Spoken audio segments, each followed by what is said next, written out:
الله ورسوله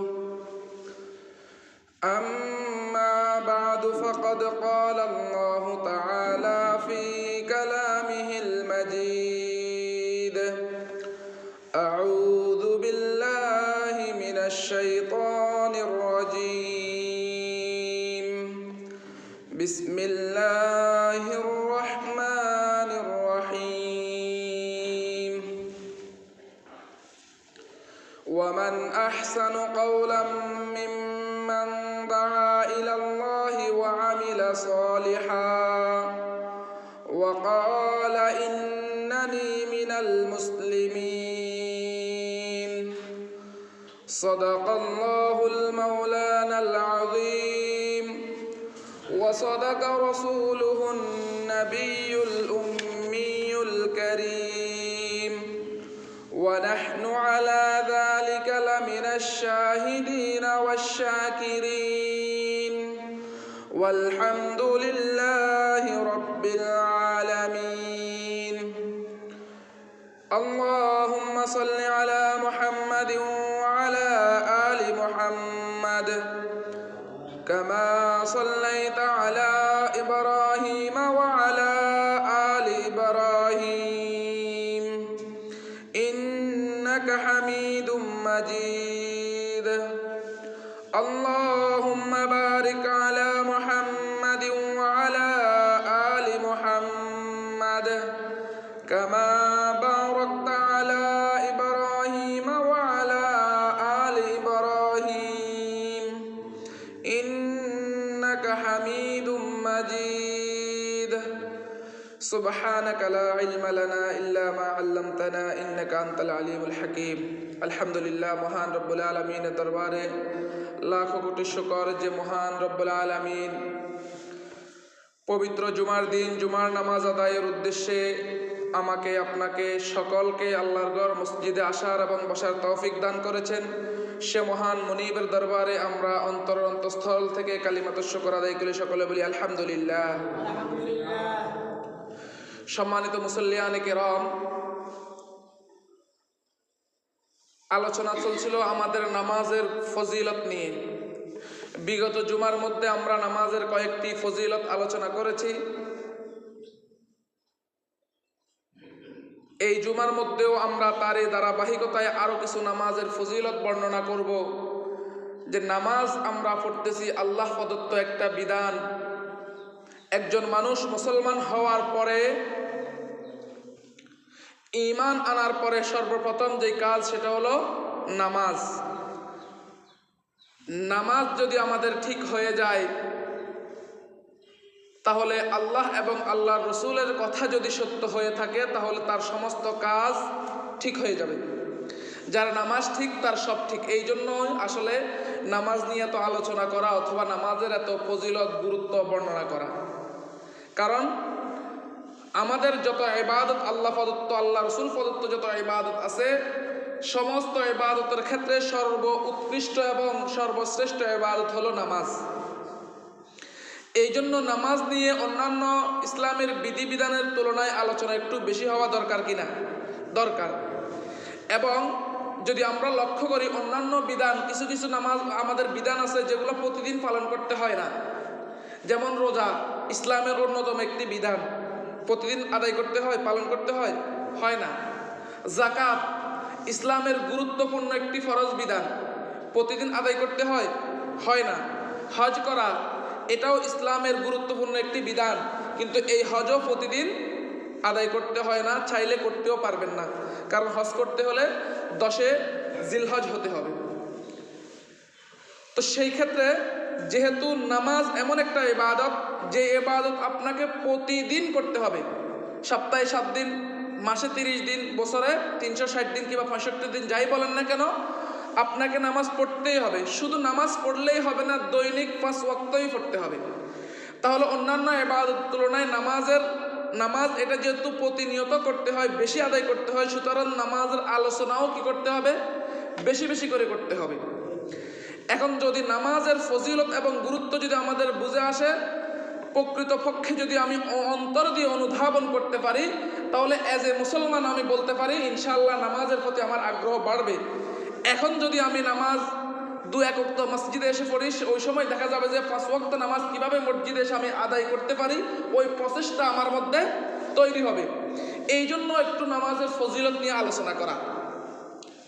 তো বিগত জুমায় বলেছিলাম যে নামাজের ফজিলতের মধ্যে অন্যতম একটি ফজিলত হলো যে নামাজি ব্যক্তি কাল কিয়ামতের ময়দানে রসুলের সাথে একই সাথে থাকতে পারবে জান্নাতের মধ্যে। শুধু তাই নয়, বুখারী শরীফের 661 নম্বর হাদিসের বর্ণনায় এসেছে, হযরত আবু হুরায়রা রাদিয়াল্লাহু তাআলা আনহু থেকে বর্ণিত হাদিস, তিনি বলেন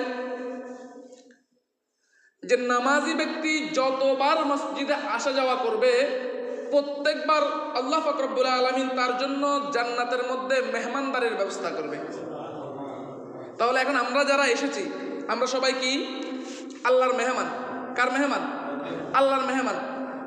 আমাদের বাড়িতে আমরা আমাদের আত্মীয় স্বজনদেরকে দাওয়াত দিই, আমাদের বন্ধু বান্ধবদেরকে আমরা দাওয়াত দিই, তখন ওনারা আমাদের মেহমান হয়। মেহমান হলে মেজবান হিসেবে আমরা ওনাদের জন্য ভালো মন্দ কিছু আয়োজন করি কিনা? তো সেই ক্ষেত্রে আল্লাহ পাক রব্বুল আলামিনের হাবিব জনাব মুহাম্মদুর রাসূলুল্লাহ সাল্লাল্লাহু আলাইহি ওয়াসাল্লাম বলতেছেন, মান গাদা ইলাল মসজিদি আও রাহা আ'আদাল্লাহু লাহু নুজুলাহু মিনাল জান্নাহ কুল্লামা গাদা আও রাহা। যে ব্যক্তি সকাল সন্ধ্যায়, গদা শব্দের অর্থ হলো সকাল, আর রাহা শব্দের অর্থ হলো বিকাল বা সন্ধ্যায়, যে ব্যক্তি সকাল সন্ধ্যা, তো এখানে যদিও সকাল সন্ধ্যা বলা হয়েছে, মূলত এখান থেকে উদ্দেশ্য হলো সারাদিন। ঘুম থেকে উঠলে সকাল, আবার আমরা যখন এই পুরা দিন কাটাবো তখন সন্ধ্যা। তো সকাল এবং সন্ধ্যার কথা বলে বোঝানোর উদ্দেশ্য হলো সারাদিন যেই ব্যক্তি মসজিদে আসা যাওয়া করবে। এখন বলেন, আমরা মসজিদে আসা যাওয়া কেন করব? নামাজের উদ্দেশ্যে। এখন যদি কেউ এটা বলে যে আমার বাড়ি তো মসজিদের পাশে, মসজিদ দিয়ে যাওয়ার সময় আমার রাস্তা পড়ে, ঠিক আছে, তাহলে আমি এখান দিয়ে তো আসা যাওয়া করতেছি, মনে হয় এই সওয়াবের অন্তর্ভুক্ত আমি হয়ে যাব। না, এখানে মসজিদে আসা যাওয়ার উদ্দেশ্য হলো নামাজের উদ্দেশ্যে আসা, নামাজের জন্য আসা, নামাজ পড়ার জন্য আসা। যেই ব্যক্তি মসজিদে আসবে, সকাল আসুক সন্ধ্যায় আসুক, যতবারে আসবে, কুল্লামা গাদা আও রাহা, যতবার মসজিদে আসবে ততবার আল্লাহর পক্ষ থেকে তার জন্য জান্নাতের মধ্যে মেহমানদারির বাজেট আছে। তাহলে এখন বলেন, যারা দৈনিক 5 বার আসে, তাহলে 5 বার আসলে কয়বার যাইতে হবে? 5 বার যেতে হবে। কি বলেন? 5 বার যেতে হবে না? আমরা দৈনিক 5 বার আসতেছি, 5 বার যাচ্ছি, তাহলে দৈনিক 10 বার 10টা মেহমানদারির বাজেট জান্নাতে হইতেছে আমার জন্য। এইভাবে যদি আমি আমার সারা জিন্দেগি যদি আমি এই আমলটা করতে থাকি, নামাজ যদি পড়তে থাকি, শুধু নামাজ পড়লেই হবে না, মসজিদে এসে যদি নামাজ পড়ি, তাহলে সেই ক্ষেত্রে আল্লাহ পাক রব্বুল আলামিনের কাছে জান্নাতের মধ্যে আমার জন্য মেহমানদারির ব্যবস্থা হইতেছে। শুধু দুনিয়ার হায়াত শেষ হবে, আমার শরীর থেকে আমার দেহটা থেকে রূহটা যাবে, কবরস্থ করা হবে, আর আল্লাহ পাক রব্বুল আলামিনের তৈয়ারকৃত যেই আমার নাজ নেয়ামতের যে ওয়াদা আল্লাহ তাআলা দিয়েছে, আল্লাহর হাবিব দিয়েছে, সেটা আমাকে দিয়ে দেওয়া হবে।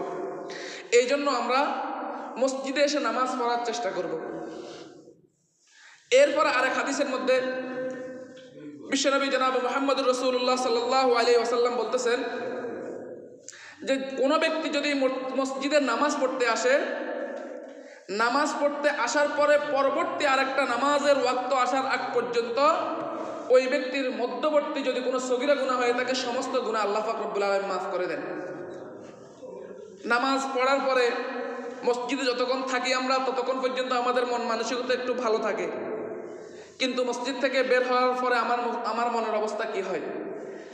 আল্লাহর হাবিব জনাব মুহাম্মদুর রাসূলুল্লাহ সাল্লাল্লাহু আলাইহি ওয়াসাল্লাম বলতেছেন যে যেই ব্যক্তি নামাজ আদায় করবে মসজিদে এসে, জামাতের সহিত নামাজ আদায় করার পরে ওই ব্যক্তি পরবর্তী যদি আবার নামাজ আদায় করে, অর্থাৎ আমরা এখন জুমার নামাজ আদায় করলাম, এর পরবর্তী নামাজ হলো আসরের নামাজ, যদি আসরের নামাজও আমি আদায় করি, সেই ক্ষেত্রে কি হবে? ফজিলত হবে যে এটা, যে এই দোনো নামাজ মধ্যবর্তী যদি আমার থেকে কোনো সগীরা গুনাহ হয়ে থাকে, এই গুনাহটা আল্লাহ তাআলা কি করে দিবেন?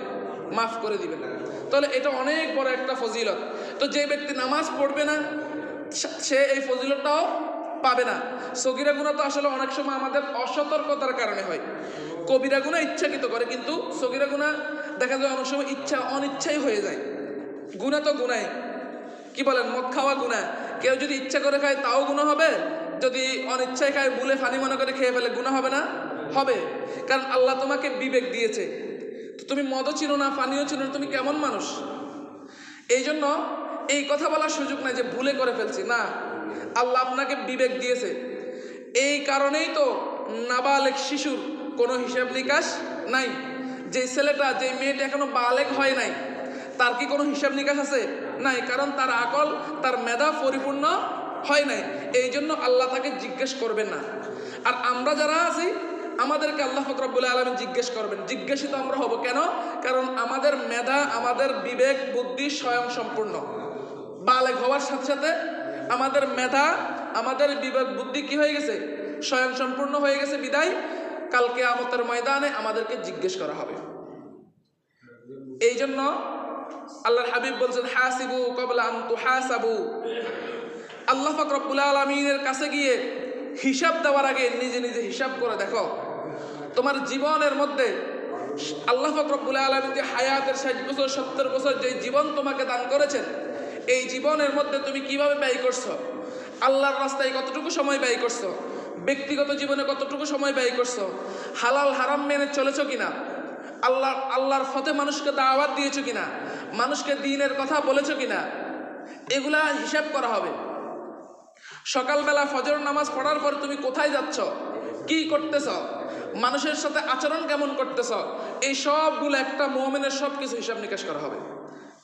এই জন্য খুব সাবধান, মুমিনের প্রতিটি পদক্ষেপ হবে সচেতনতার সাথে। প্রতিটা পদক্ষেপে আমরা আল্লাহ এবং আল্লাহ রসুলের অনুকরণ করতে হবে।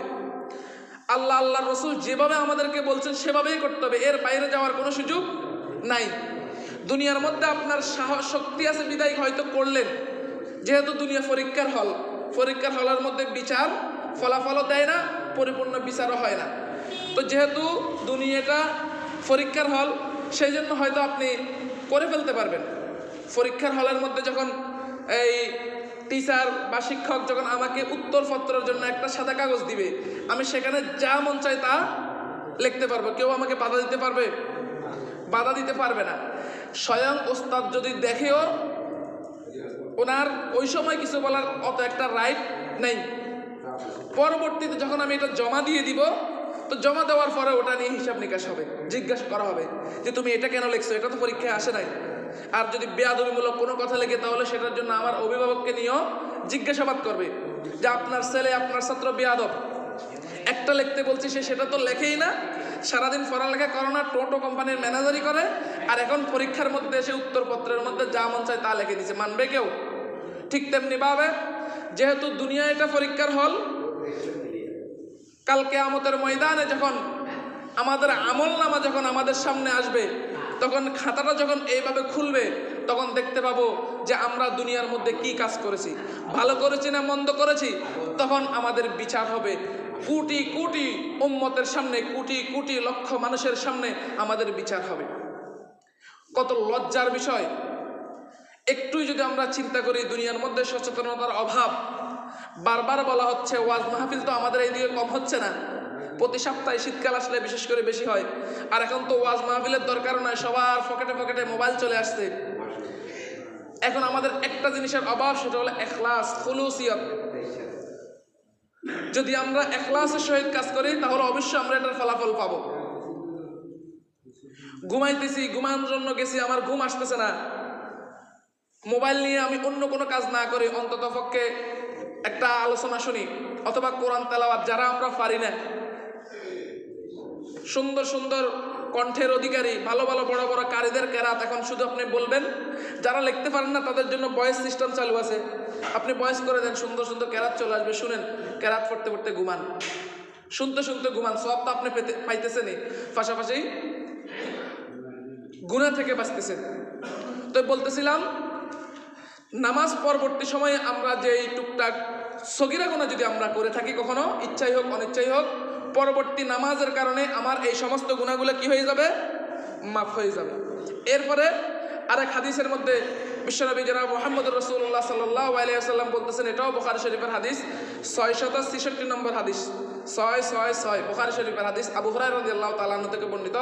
তিনি বলেন, যে কোনো ব্যক্তি যদি ভালো করে অজু করে মসজিদে যায়, মসজিদে যাওয়ার পরে যদি নামাজ পড়ে, নামাজের পরে যতক্ষণ পর্যন্ত সে অপেক্ষা করবে, আমরা অনেক সময় নামাজের অপেক্ষা করি আগে আসলে, আবার নামাজ শেষ কিছুক্ষণ মসজিদে বসে থাকি তাসবিহ তাহলিল পড়ি, বলছে যতক্ষণ পর্যন্ত সে মসজিদে থাকবে ততক্ষণ পর্যন্ত সে তার আমল নামার মধ্যে নামাজের সওয়াব লেখা হবে। তাহলে এখন আমরা যারা নামাজের অপেক্ষা করতেছি, অনেকেই বলতেছে নামাজ এত দেরি কেন, এত সময় কেন লাগে? যতক্ষণ পর্যন্ত আপনি মসজিদে ঢুকছেন, ঢুকার পর থেকে বাইর হওয়া পর্যন্ত আপনি নামাজের মধ্যে আছেন হিসাবে আল্লাহর কাছে গণ্য হবে। অর্থাৎ এই লাগাতার সময়ের মধ্যে নামাজ পড়লে যেই সওয়াব, ওই সওয়াবটাই আপনার আমল নামার মধ্যে দেওয়া হবে। তাহলে কি আমরা একটু আগে আসলে আমাদের লস হয়ে যাবে? কি বলেন? আমরা যারা আগে এসেছি তাহলে আমাদের কি লস হয়ে যাবে? নামাজ তো পড়তেছি না অলসতার কারণে, অথবা মন চায় না, অথবা আগ্রহ নাই, কিন্তু যদি নামাজের অপেক্ষায় যদি বসে থাকে তবে শর্ত হলো দুইটা। এক নম্বর হলো অজু থাকতে হবে, দুই নম্বর শর্ত হলো মালাম ইউজি বিহিন নাস, কোনো মানুষকে কষ্টদায়ক কথা না বলতে হবে। বোঝেন নাই? মসজিদে আসছি, আমার পাশে একজন ব্যক্তি বসছে, এমন কথা বললাম ওনার মনে কষ্ট গেল, এই বসার কারণে আমি নামাজের সওয়াব পাবো না। কি করতে হবে? আমাকে বসে থাকতে হবে এবং কাউকে কষ্টদায়ক কোনো কথা না বলতে হবে। চুপচাপ বসে থাকলাম অথবা মনে মনে জিকির করলাম, তাসবিহ তাহলিল পড়লাম, তাহলে যতক্ষণ পর্যন্ত আমি মসজিদ থেকে বাইর না হব ততক্ষণ পর্যন্ত আমি নামাজের কি পাবো? সওয়াব পাবো। তাহলে বলেন, ফ্রিতে যদি এত সুন্দর এত ভালো ভালো সওয়াব যদি পাওয়া যায়, তাহলে এটা গ্রহণ করা কি বুদ্ধিমানের কাজ হবে? কি বলেন? বুদ্ধিমানের কাজ হবে না? তাহলে এখন বুদ্ধিমান কারা? বুদ্ধিমান ওই ব্যক্তি যেই ব্যক্তি আগে আগে মসজিদে আসবে, এই ব্যক্তি বুদ্ধিমান। নির্বোধ ওই ব্যক্তি যেই ব্যক্তি সবার পিছনে মসজিদে আসবে, যে এত আগে গিয়ে কি হবে, খুতবার সময় যাব, এর আগে তো বসে থাকবো। আপনি বসে থাকতেছেন, এখানে এই বসে থাকা কয়েকটা সওয়াব পাইতেছেন, আপনি নামাজের অপেক্ষা করা সওয়াব পাইতেছেন। দিনই দুই একটা কথা যদি আপনার অনাকাঙ্ক্ষিত, আপনি চাইতেছেন না, তারপরে শুনে গেছেন, ওই কথাটা শোনার সাথে সাথে আপনি একটা সওয়াব পাইলেন। ভালো আলোচনা হইতেছে, দিনই মুযাকারা হইতেছে, এরপরে যদি ওখান থেকে একটা কথা আপনার অন্তরে গেঁথে যায় আর সেই অনুযায়ী যদি পরবর্তী জীবনে আপনি আমল করতে পারেন, তাহলে সারা জীবনের আপনার একটা ফুজি হয়ে গেল। কি বলেন? আমরা অনেক সময় রাস্তা দিয়ে হাঁটার সময় কিছু কথা শুনি, যেই কথাটা আমার শোনার ইচ্ছা ছিল না কিন্তু কানে চলে আসছে, পরবর্তীতে যেই কোনো সময় এরকম কথা অনেক সময় কাজে লাগে। ওয়াজ নসিহত হোক অথবা যেই কোনো কথা, অনেক সময় দোকানে মানুষ কথা বলে না, রাস্তার পাশে কথা বলে, তো আমি হেঁটে যাচ্ছি, মানুষ এমন একটা কথা বলছে, দেখা যায় পরবর্তী যেই কোনো সময় এই কথা আমার কাজে আসছে, এরকম হয় না? হয়ে থাকে। তাহলে ইচ্ছাই হোক অনিচ্ছাই হোক, দিনই মুযাকারা, দিনই আলোচনা শুনলেই আমরা সওয়াব পাবো। এই জন্য সকলে একটু আগে আগে আসার চেষ্টা করবেন ইনশাআল্লাহ। আমাদের তো লাভে লাভ, বাড়িতেও বসে থাকতেছেন তো এখানেও বসে থাকতেছেন। বাড়িতে বসলে কি হবে? সর্বোচ্চ আপনার বাল বাচ্চা ছেলে সন্তান নিয়ে একটু আনন্দ করতে পারলেন, ওনাদের সাথে একটু আলোচনা করলেন, স্ত্রীকে একটু সময় দিলেন, অথবা বাচ্চাকে নাতি নাতকুরকে একটু সময় দিলেন, এর বাইরে আর কিছু না। অথবা মোবাইল দেখলেন, অনর্থক কাজ করলেন, অথবা দরকারি কাজই করলেন। কিন্তু কাজ করার জন্য তো আমার অনেক সময় আছে। পুরা সপ্তাহে মাত্র একটা দিন, শুক্রবার দিন একটু আগে আজান দেওয়া হয় কেন? আমরা যেন একটু আগে মসজিদে আসতে পারি। না হয়তো প্রতিদিনের নেই 1টা বাজে আজান দিয়ে দিত। কি বলেন? শুক্রবার যদি 1টা বাজে আজান দিয়ে যদি 1টা বাজে নামাজ হয়, কোনো গুনাহ হবে? হবে না। তো আজান একটু আগে কেন দেয়? আজান একটু আগে দেওয়ার উদ্দেশ্য হলো আমরা একটু আগে মসজিদে আসবো, মসজিদে এসে জুমার নামাজের যে ফজিলত, পরিপূর্ণ ফজিলত আমরা অর্জন করব। এই জন্য এখন আল্লাহ তো দেওয়ার জন্য প্রস্তুত, কিন্তু আমরা নেওয়ার জন্য প্রস্তুত নাই। দুনিয়া এমন একটা জায়গা, আপনি কারো কাছে চাইলে তিনি নারাজ, খুশি হন না। মেম্বারের কাছে যান, চেয়ারম্যানের কাছে যান, একটা কার্ডের জন্য খুশি হবে? খুশি হবে না। তো যতই ঘনিষ্ঠ হন, নারাজ হবে। কিন্তু আল্লাহ পাক রব্বুল আলামিন এমন দয়াময় মাওলা, এমন দয়াময় মালিক, তিনি সব সময় দেওয়ার জন্য প্রস্তুত। যে চায় না তার প্রতি তিনি নারাজ। তাহলে উল্টো হয়ে গেল না? দুনিয়ার মধ্যে যে চায় তার প্রতি নারাজ, আর আল্লাহ পাক রব্বুল আলামিন এমন মালিক, এমন বাদশা, যে চায় না তার প্রতি নারাজ। এই জন্য আমরা সদা সর্বদা আল্লাহর কাছে চাইব, চাইলে আল্লাহ খুশি হয়। সন্তান যখন মা বাবার কাছে চায় তখন মা বাবা খুশি। ছোট বাচ্চা খেতে পারবে না, তারপরে যদি চায়, বাবা প্রথমে চাইলে দেয় না, আরেকবার চাক আরেকবার চাক, বারবার বলো, খুশি লাগে, আনন্দ লাগে। যারা বাবা হয়েছেন তারা তো একটু বুঝেন। অথবা দাদা আছেন, নাতি নাতকুর আছে, জিনিস একটা চাইতেছে, আপনার নাতি আপনি দিচ্ছেন না, যেন আবার চায়, এটা আপনার কাছে কি খুশি লাগে নাকি অখুশি লাগে? খুশি লাগে না? অনুভূতি কিরকম? তো আল্লাহ পাক রব্বুল আলামিন এত দয়া করে মায়া করে আমাদেরকে বানাইছেন। তো আমরাও যখন আল্লাহর কাছে বারবার চাই, অনেকেই বলে যে আল্লাহর কাছে এত চাই আল্লাহ দেয় না কেন? আল্লাহ আপনাকে বেশি ভালোবাসা বিদায় দিতে একটু লেট করে। কারণ আপনার সন্তান যখন আপনার কাছে চায়, আপনি কি বলেন যে আরেকটু পরে দিব, ও আরেকবার আব্বু ডাকো, ভালো লাগতেছে।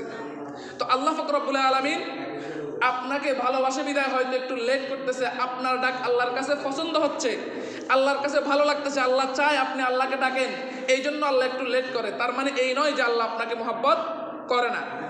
এখন মা যদি এটা বলে যে কেমন বাবা হইলা তুমি, ছেলেটা বারবার চাইতেছে তুমি দিতেছো না, তাহলে কি বলেন, বাবার কি সন্তানের প্রতি মায়া নাই? মার কি মায়া অতিরিক্ত বেশি? না, বাবারও মায়া আছে।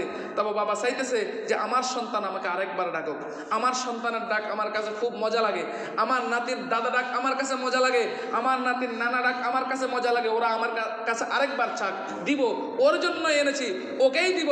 তবে আমি চাইতেছি ও যেন আমার আরেকটু কাছে আসে, আরেকটু যেন আমাকে ডাকে, ডাকটা আমার মোহাব্বত লাগতেছে, ভালো লাগতেছে।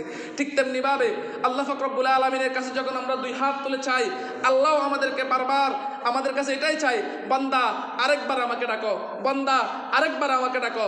এই পুরা পৃথিবী তোমাদের জন্য, পৃথিবীর সব কিছু তোমাদের জন্য, অবশ্যই তোমাদেরকে দিব, তবে তোমরা আরেকটু আমার নিকটবর্তী হও, আরেকটু আমাকে ডাকো।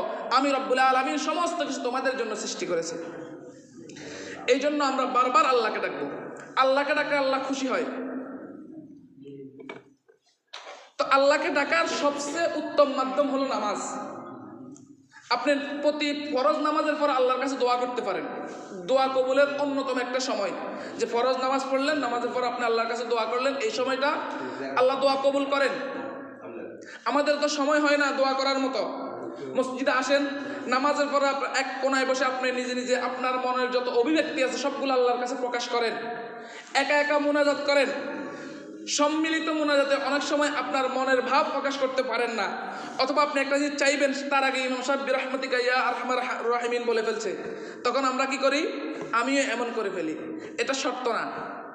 অনেকেই মনে করে যে কিরে, আমি তো দোয়া করতেই পারলাম না, হুজুরে এখন হাত বুলাই দিল, দোয়া শেষ করে ফেললো, তাহলে এখন আমার চাওয়াটা বাকি রয়ে গেল, এখন মনে হয় আমি চাইলে আল্লাহ আর দিবে না। না, এমন কোনো কথা নাই। সম্মিলিত মুনাজাত করতেছেন, আপনার মন চাইছে ইমাম সাহেব দোয়া শেষ করে ফেলছে, কিন্তু আপনার মন চাইছে আপনি আল্লাহর কাছে আরেকটু চান, চাইতে পারেন। আপনি হাত বোলানোর দরকার না, আপনি চাইতে থাকেন, দিবে আল্লাহ। এখানে এরকম কোনো শর্ত নাই যে ইমাম সাহেবের সাথে চাইলে দিব, একলা চাইলে দিব না, এমন কোনো বিষয় না। তবে সবচেয়ে উত্তম হলো আপনি একাকিত্বে আল্লাহর কাছে চান, পৃথিবীর কেউ না দেখুক, আপনার সাথে আশেক মাশুকের সাথে কথা হবে যেন পৃথিবীর কেউ যেন না জানে। আপনি একান্ত বসে আল্লাহর কাছে আপনার মন উজাড় করে দিয়ে আপনার যত বৈধ আকাঙ্ক্ষা আছে সবগুলো আপনি আল্লাহর কাছে পেশ করেন, আপনার যত দিলের তামান্না আছে সবগুলো আল্লাহর কাছে পেশ করেন। ইনশাআল্লাহ আল্লাহ আপনার কথা অবশ্যই শুনবেন। এই জন্য আমাদেরকে পরীক্ষা দিতে হবে। একবার চাইলাম আর আল্লাহ দিল না, দূরও এতবার বলতেছে আল্লাহ দেয় না, ফাইতাম না, না, ধৈর্য হারা হলে হবে না, কন্টিনিউ করতে হবে, আমাকে চাইতেই হবে। কতক্ষণ চাইতে হবে? যতক্ষণ আল্লাহ না দেয় ততক্ষণ। এমন না একদিন চাইলাম আল্লাহ দেয় নাই, 2 দিন চাইলাম আল্লাহ দেয় নাই, 3 দিন চাইলাম আল্লাহ দেয় না, থাক বন্ধ করে দেবো, এমন কোনো কথা না। কতক্ষণ চাইতে হবে? যতক্ষণ আল্লাহ না দিবে ততক্ষণ। মুস্তাকুন নবী সাহেব হুজুর প্রায় সময় ওয়াজের মধ্যে কথা এটা বলেন যে আমরা আল্লাহর কাছে অনেক জিনিস চাই, কিন্তু একবার 2বার চাই আমরা, তারপর আর চাই না, যে আমাকে দিচ্ছে না। হয়তো এমনও হতে পারে যে আল্লাহ আরেকবার চাইলে আপনাকে দিত, আপনি এর আগে চাওয়া বন্ধ করে দিলেন, হতে পারে না? আমরা যখন পুকুরের মধ্যে মাছ ধরতে যাই, জাল যখন ফালাই, তখন অনেক সময় 2-3 বার দিলে উঠে না, তখন যে চলে যায়। আবার পাশাপাশি আরেকজন যদি পরে আরেকটা দেয়, সে যদি পায়, তখন আমরা আফসোস করি, ইস সারাদিন কষ্ট করছেন, যদি আরেকটু সময় থাকতাম। এরকম আফসোস করে কি করি না? এখন আমি তো জানি না আমার তকদিরে কি আছে, এর পরবর্তী সময় আমার জন্য কি অপেক্ষা করে সেটা আমি জানি না। এই জন্য আমাকে কি করতে হবে? আমার চাওয়াটা কন্টিনিউ করতে হবে, যতক্ষণ পর্যন্ত আল্লাহ না দিবে আল্লাহর কাছে চাইতেই থাকবো। যদি আল্লাহর কাছে এরকম চাইতে থাকি, তখন আল্লাহ বলবে যে এই বান্দা আমার দরবার ছেড়ে অন্য কোথাও যায় নাই, তার আত্মবিশ্বাস যে আমি তাকে দিবই দিব, আমি তার আত্মবিশ্বাসের মর্যাদা দিলাম, আমি তাকে সেই জিনিসটা দিয়ে দিলাম। এই জন্য আমরা চাইব। নামাজ পড়তে মন চায় না, তো যখন নামাজ পড়তে মন চায় না, আপনি আল্লাহর কাছে দোয়া করেন, আল্লাহ নামাজ পড়ার মতো আমাকে সুযোগ দেন, তৌফিক দান করেন, আমার অন্তরের মধ্যে নামাজের মোহাব্বত সৃষ্টি করে দেন, এইভাবে দোয়া করতে পারেন। ইনশাআল্লাহ আপনার দোয়া কবুল হবে। পাশাপাশি আপনাকে চেষ্টা করতে হবে। এখন যদি বলেন চেষ্টা নাই, এমনিতে বলে, তো আল্লাহ কবুল করে না, কি করতাম? আমি কি করবো? আল্লাহ চায় না যে আমি নামাজ পড়ি। আল্লাহ চাইলে তো অবশ্যই আমি যে নামাজ পড়তাম। আল্লাহ আপনাকে একটা ইচ্ছা শক্তি দিছে, ওই ইচ্ছা শক্তির কারণে কালকে কিয়ামতের ময়দান আপনাকে জিজ্ঞেস করা হবে। তো আপনার ইচ্ছা শক্তির দাম কি? আপনি ইচ্ছা করেন, চেষ্টা করেন, আপনি ঘর থেকে বাইরে মসজিদের উদ্দেশ্যে, অবশ্যই আপনি আসতে পারবেন। এখন আপনি ঘরে বসে থাকে যদি বলেন আল্লাহ আমাকে নিতেছে না, কবুল করতেছে না, এটা হবে এক প্রকারের নাউজুবিল্লাহ, আল্লাহর সাথে গাদ্দারি করা। খানা যেমন আপনি যদি বসে থাকেন যে আমি খাবো না, দেখি আল্লাহ কিভাবে খাওয়ায়, হবে এটা? আপনাকে চেষ্টা করতে হবে, রান্না করতে হবে, প্লেটে নিতে হবে, মাখতে হবে, তারপর লোকমা তুলে গালে দিতে হবে, তখন আপনি খেতে পারবেন। আপনি যদি বলেন যে সবগুলো করলাম, আমি গালে দিব, লোকমা তুলবো না, দেখে আল্লাহ আমাকে কিভাবে খাওয়ায়, এই লোক কি জ্ঞানী না বেকুফ? বেকুফ না? অবশ্যই বেকুফ। আমরা তাই কি বলবো? সবাই বেকুফ বলবে যে তুমি যদি গালেই যদি না দাও লোকমা, তাহলে এই লোকমা তোমার পেটে যাবে না, তোমার ক্ষুধা নিবারণ হবে না। ক্ষুধা নিবারণ হওয়ার জন্য তোমাকেই চেষ্টা করতে হবে। এরপরে আল্লাহ প্রদত্ত ওই স্বাদের কারণে, ওই খানা তোমার পেটে যাওয়ার কারণে তোমার ক্ষুধা নিবারণ হবে। এই জন্য আমাদেরকে নামাজের চেষ্টা করতে হবে। চেষ্টা ছাড়া যদি আমি সারাদিন যদি দোয়া করতে থাকি আর মসজিদে গেলাম না, এমনিতেই দোয়া করে আল্লাহ আমাকে, হবে না। দোনোটা লাগবে, চেষ্টা করতে হবে, দোয়া করতে হবে। সফলতা আল্লাহর হাতে, আল্লাহ দিবেন। এই জন্য আমরা প্রত্যেকে চেষ্টা করব যে আল্লাহ পাক রব্বুল আলামিনের কাছে দোয়াও করব, এবং পাশাপাশি নামাজের সময় হয়েছে আমার হাতের কাজটা রেখে দিই, মসজিদে এসে নামাজ পড়ি। দেখেন এত বড় মসজিদ, কিন্তু নামাজের সময় ফাঁকা থাকে, ফজরের সময় ফাঁকা, এশারের সময় ফাঁকা। এই মসজিদ কিন্তু আমাদের বিরুদ্ধে বদদোয়া করবে।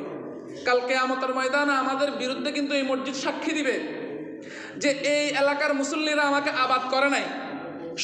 শুক্রালীরা শুধু আসে শুক্রবারে নামাজ পড়তো, বাকি সময় আমার খোঁজ খবর নেয় নাই।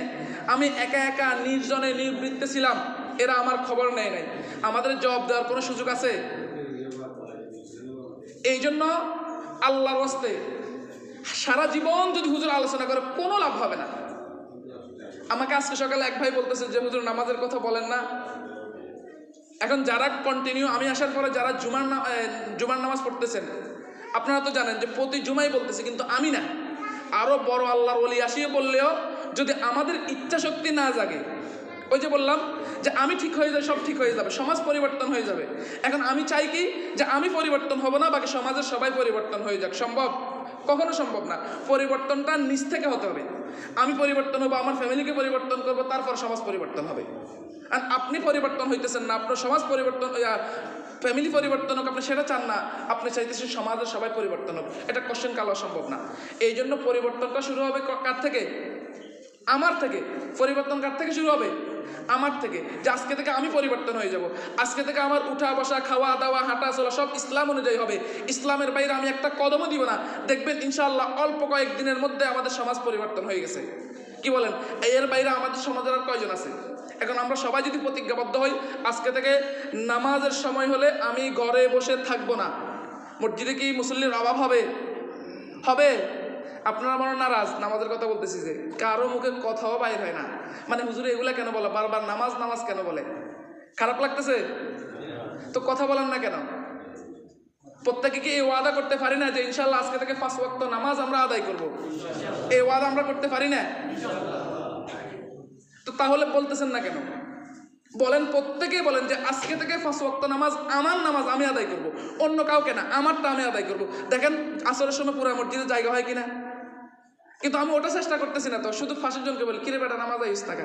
আপনি নিজেই তো আসতেছেন না, আপনি নিজে ঠিক হন, আপনি নিজে কন্টিনিউ আসেন, এরপর আপনি আরেক ভাইকে বলেন, তখন উনি আপনার কথা শুনবে।